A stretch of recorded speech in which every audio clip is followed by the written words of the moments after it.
guys, what's up? Matt here, and we're tying the Nagerie using a 5/16 firehole stick jig hook, some Vivus 50D,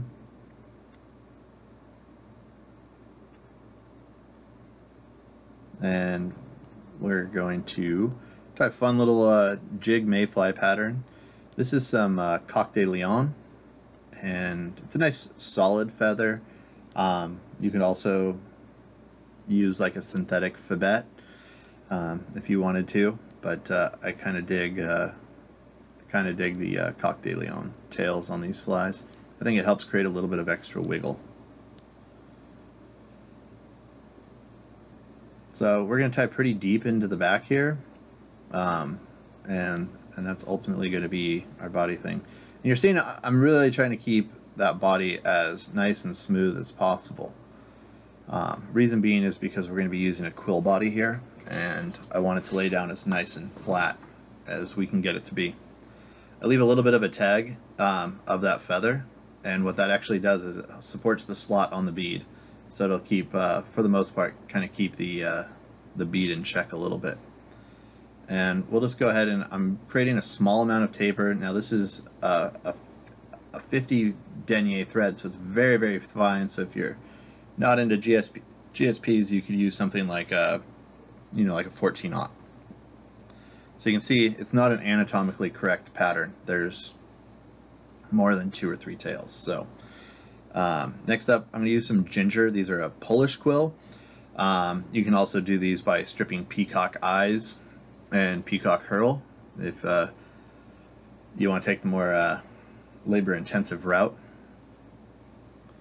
And I'm just picking a big fat one out of there. These guys are pretty expensive, so if you have like a bunch of peacock lying around, you can strip that too.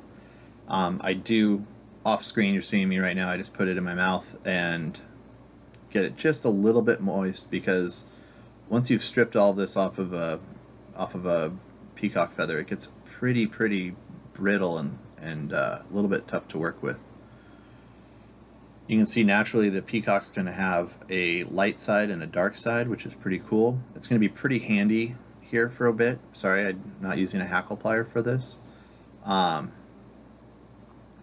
Just because it's a delicate operation, so you have to look at my meat hooks for a few seconds.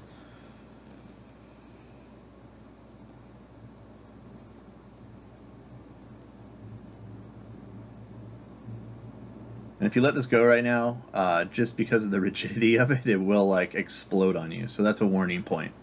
And completely unravel, and you have to start all over. Not the end of the world, but just kind of a bummer at the end of the day. So you can see I'm really securing in there. And we're going to use some Sparkle Pseudo Hackle. It's a cool material that you have to like strip out, and kind of becomes these translucent crinkly legs, and it's one of my favorite little secret leg materials. You can see there it has kind of a bit of like a sheen or a reflectiveness to it that I think helps to attract fish. And I'm using this Near Enough Sculpin Gold Brown. I don't know why, it's not a sculpin color to me. I mean, it could work, but I love it for this variation, which would be kind of a PMD pattern. It's kind of this like sweet orangey brown color with some flash that seems to really elicit some good strikes. It's got a cool blend of natural and synthetics in it, so it gets pretty buggy. And this is my base coat. I do a follow-up, and this is where I'm going to put my legs in, because I don't want them buried too deep in there.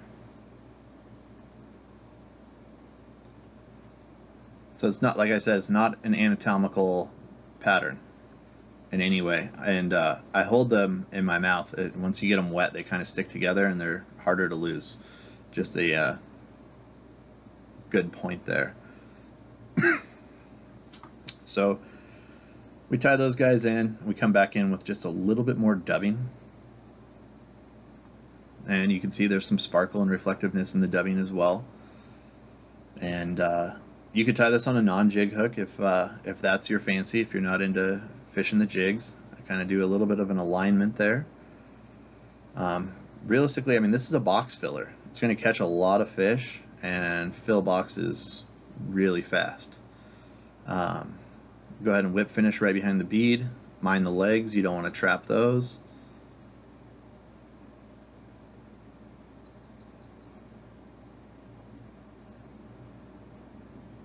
And I really crank down on that.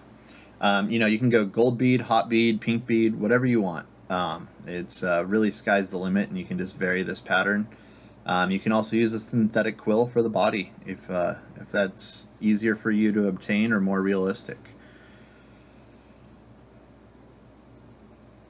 So you can see it's just got this killer little profile with some really spindly legs coming off of it.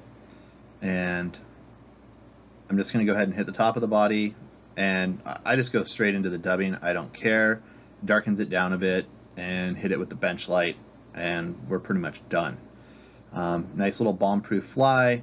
It's a great guide fly or, you know, searching pattern. Looks like a mayfly. Anyways, guys, thanks for watching. Hope you enjoyed.